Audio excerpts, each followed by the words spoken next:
I'd like to start with volatility. What we've seen is we've had years of the Great Moderation, which really meant low inflation, high growth, and so on. And now the last 3 years have been extraordinarily volatile and quite unpredictable.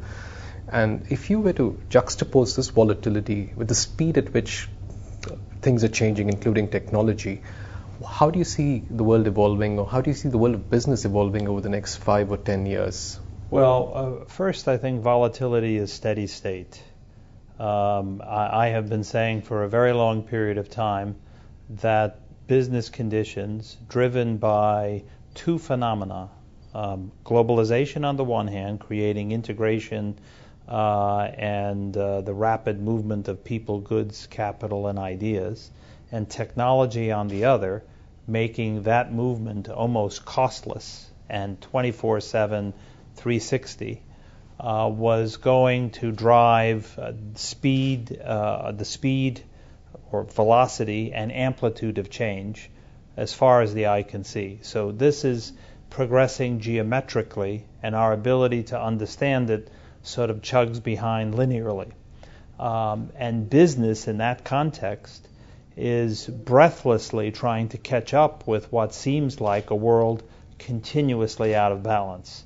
And therefore, what I see happening, is businesses trying to understand how they must change their planning protocols and their risk management capabilities to be able to identify the opportunities, denominate the risks, and manage them appropriately so that they can grow, which ultimately is what all living organisms have to do to survive. The other issue that I keep hearing about is the complexity involved in business. And I occasionally hear business leaders say that if you were to look back over 25 years, a lot of people, business leaders, actually understood the process involved and how something was made or delivered. And now increasingly there's a disconnect between what happens for the businesses they are in and what are the decisions they take at the top. How do you think that is going to play? How do you think that's going to evolve? Well, there's nothing that diminishes or erodes value more than complexity. Complexity essentially makes it very difficult for business decision making and effective execution, and therefore businessmen and frankly leaders of all stripe, whether it's government sector, civil sector, or business, need to strip away some of the complexity that has developed over time and understand the basics and the fundamentals of what constitutes success. Among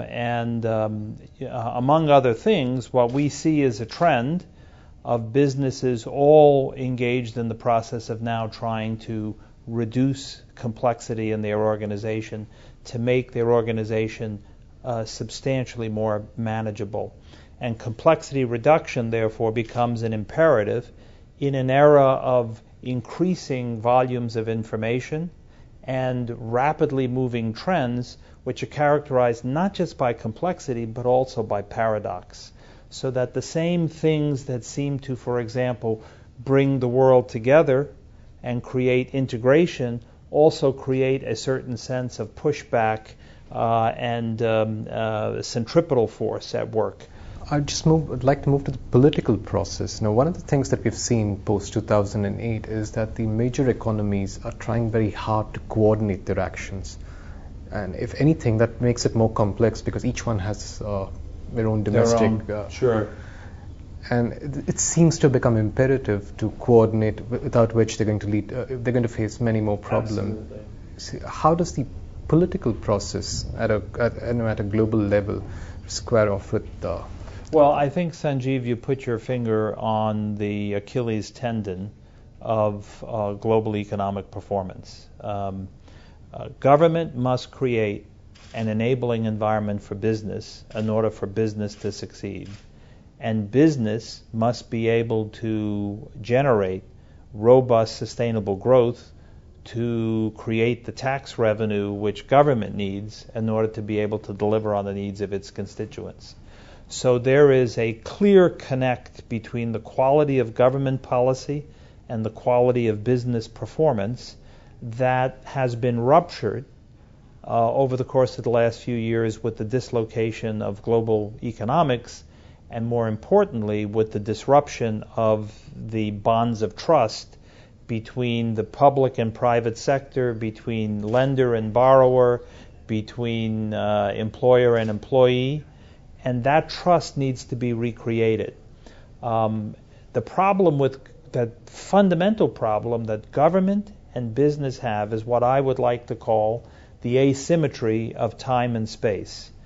Governments and business, in order to make the right policies, need to be making decisions that are longer term, and often they're constrained by politics or the demands of the market to be thinking in terms of shorter term dynamics.